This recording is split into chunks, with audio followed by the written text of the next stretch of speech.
Rape ये नहीं, ये एक ऐसा चाबुक है, ये एक ऐसा मतलब अजाब हम पर है, ताकि अगले बार कोई दूसरा मुसलमान उठने की कोशिश ना करे। वो शर्जील हो, वो उमर हो, वो खालिद सैफी हो, मीरान हो, कोई भी हो, वो कोई दूसरा मुसलमान उठने की हैसियत ना करे।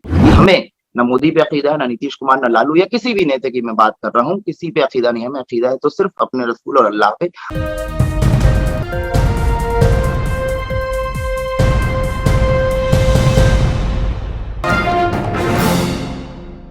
सबसे पहले मैं अपनी बात शुरुआत कुछ इस तरह करना चाहूंगा कि यहाँ पर हम लोग एक जगह आए हैं अपने अपने परिवार वालों के लिए बात रखने के लिए, पॉलिटिकल प्रिजनर्स के लिए बात रखने के लिए, जो कि CNRC प्रोटेस्ट के दौरान जेल में गए। कि सबका वक्फा अलग है, कोई साल भर से, कोई 6 महीने से, कोई 9 महीने से। पर सबसे इम्पोर्टेंट बात यह है कि अभी भी कितने ऐसे अनसंग हीरोज हैं, अनजान हैं, जिनको हम जानते नहीं, और ऐसे हजारों लोग जेल में हैं जिनके बारे में बात नहीं हो रही। और मैं ये नहीं कहूंगा कि हम जानबूझकर बात नहीं कर रहे हैं, लेकिन सच मायनों में बात नहीं हो पा रही है। हमें उनके बारे में बात करना जरूरी है। शर्जील इमाम, उमर खालिद, खालिद सैफी, मीरान हैदर, आसिफ इकबाल तना और ऐसे और भी जो लोग हैं, ये कहीं ना कहीं एक सेलिब्रिटी के तौर पे हमारे बीच CA प्रोटेस्ट के बाद उभरे हैं। मतलब कह सकते हैं कि ये ऐसे नाम हैं जिनको हर बच्चा से बच्चा और बुजुर्ग से बुजुर्ग सारे लोग जानते हैं। लेकिन कई ऐसे लोग हैं जिनके बारे में हम जानते हुए भी नहीं जानते हैं। मतलब एक तरह से कह लीजिए उनका भी रोल उतना ही इंपॉर्टेंट रहा इस प्रोटेस्ट में, इस पूरे दौरान, जितना शर्जील का रहा, जितना उमर का रहा, या फिर जितना वीरान का रहा। सारे लोग की बात, मैं हाल फिलहाल मेरी बात शर्जील भाई से हो रही थी पिछले हफ्ते फोन पे, तो उन्होंने एक हुजूर के बारे में बताया, जिसके बारे में बताया कि वो लगभग दिल्ली दंगे के केस में लगभग 6 महीने 7 महीने से जेल में है, और उनके बारे में कोई पूछने वाला नहीं है। और वो यहाँ दिल्ली में काम करते थे, वो रहने वाले महाराष्ट्र के हैं, और ना ही उनके पास कोई वकील है, ना ही उनके पास सलाहियत है वकील करने की। वो कहीं टेलरिंग का काम करते थे किसी बैग के कारखाने। उसके पहले 2 महीने पहले शर्जील साहब ने मुझे एक यूनुस साहब के बारे में बताया, जो कि कचड़ा चुनने वाले हैं, ओखला के रहने वाले हैं, और वो लगभग 9 महीने से जेल में हैं। और उनका इल्जाम क्या है कि जामिया जो दंगे हुए उसमें उनका हाथ था, और उनको उठा लिया जाता है पुलिस द्वारा, और लगभग 9 महीने से वो जेल में है।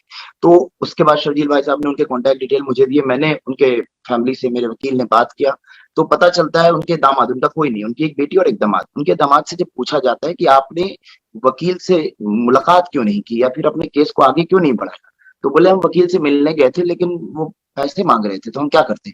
मतलब हालत ये है कि वो अगर सुबह कमाते हैं तो रात खाते हैं, और अगले सुबह फिर कमाने निकल जाते हैं ताकि रात खा सके। अब ऐसे मुसलमान क्या के लिए क्या हक नहीं है कि हम उनके लिए आवाज उठाएं? क्या आप जानते हैं यूनुस साहब को? क्या मैं जानता था यूनुस साहब को? नहीं। वो तो एक किस्मत है कि शर्जील को खाने की मेज पे यूनुस साहब की मुलाकात होगी, नहीं तो शायद वो भी नहीं जानते कि यूनुस साहब कौन है।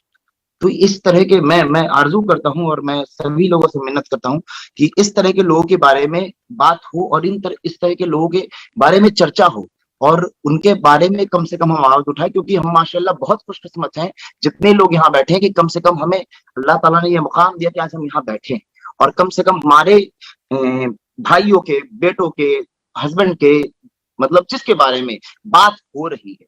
लेकिन उस परिवार का क्या कि जिसके बारे में बात नहीं हो रही। शर्जील हमेशा एक बात कहा करते थे, और एक जामिया में जिस स्पीच जो वायरल हुआ है उसमें एक लाइन भी था, मुझे अभी याद आ रही है, कि हर इंसान की जान की कीमत बराबर है।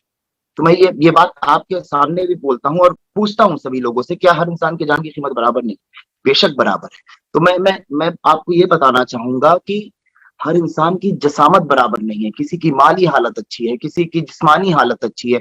मेरे पास 10 हैंड है काम करने के लिए, हो सकता है मेरे पास लाखों रुपए हैं शर्जील के केस लड़ने के लिए, लेकिन जरूरी नहीं कि और जो लोग, सारे लोग इस कमरे में बैठे, उनकी भी माली हालात वैसी हो, उनके पास भी 10 लोग हों यहाँ पे काम करने के लिए। हालत मुझे इसलिए आ जाती है कि शर्जील साहब कल मुझे शिफा और रहमान साहब के बारे में बता रहे थे कि शिफा भाई उनके बगल वाले चक्की में रह रहे हैं, मतलब सेल, सॉरी चक्की उसी को कहते हैं, उसमें रह रहे हैं। तो बात हो रही थी, तो अक्सर शर्जील मुझे बताते रहते हैं कॉल करके, शिफा भाई के कजन को कॉल करके बोल दो कि उनको ये काम है, उनको वो काम है, एक्सेट्रा एक्सेट्रा, सारी चीजें मुझे बताते रहते। तो मैंने पूछा कि एक बात बताओ शर्जील, ये शिफा भाई घर पे बात नहीं करते क्या?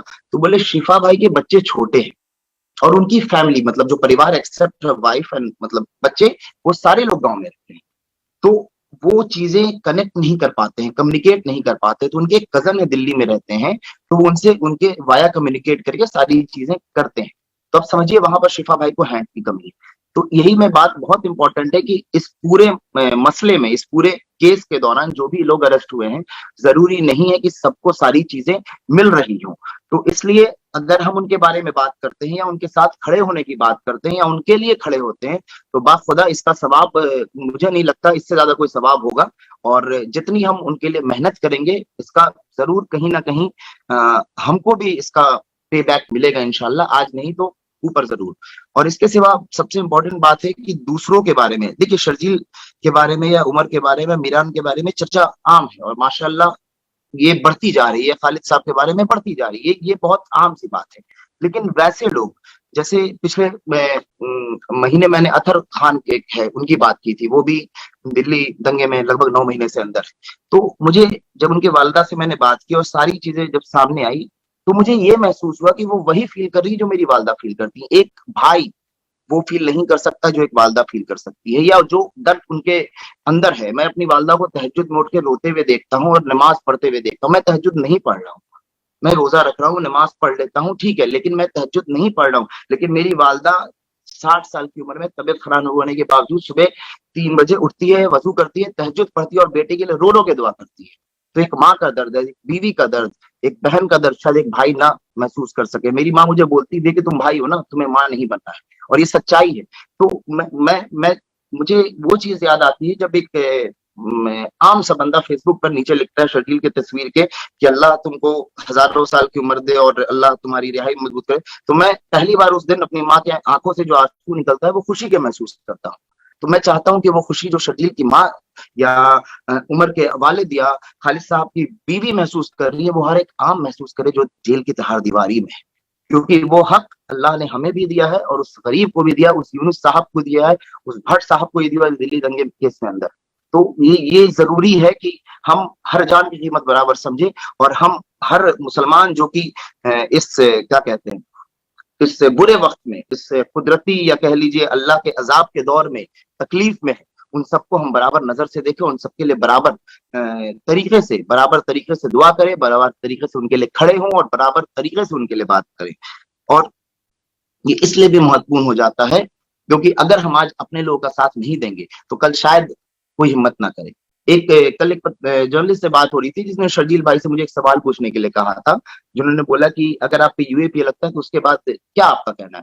तो शर्जील ने बस एक ही लाइन में जवाब दिया, यूएपीए नहीं, ये एक ऐसा चाबुक है, ये एक ऐसा मतलब अजाब हम पर है ताकि अगले बार कोई दूसरा मुसलमान उठने की कोशिश ना करे। वो शर्जील हो, वो उमर हो, वो खालिद सैफी हो, मीरान हो, कोई भी हो, वो कोई दूसरा मुसलमान उठने की हैसियत ना करे। लेकिन शर्जील साथ साथ ये भी कहता है कि और हम आज भी खुश हैं और इंशाल्लाह आगे भी खुश रहेंगे, क्योंकि सबसे इंपॉर्टेंट बात है कि हमें ना मोदी पे अकीदा है, ना नीतीश कुमार, ना लालू या किसी भी नेता की मैं बात कर रहा हूँ, किसी पे अकीदा नहीं है। हमें अकीदा है तो सिर्फ अपने रसूल और अल्लाह पे, और हमें इस बात का पूरा यकीन है कि वो जल्द से जल्द सारे लोग जितने बेकसूर मुसलमान हैं वो जरूर बाहर आएंगे और अल्लाह उनको बहुत साफ सुथरी नीयत से, जो लोग इस मशक्कत किया है इस दौरान, उनको बहुत साफ सुथरे मतलब सारी अजियत से दूर कर बाहर निकालेगा इंशाल्लाह ताला। सभी अहम खबरों के लिए न्यूज़ MX को सब्सक्राइब करें, साथ ही बेल आइकॉन को जरूर दबाएं। लाइक, शेयर, कमेंट करना ना भूलें।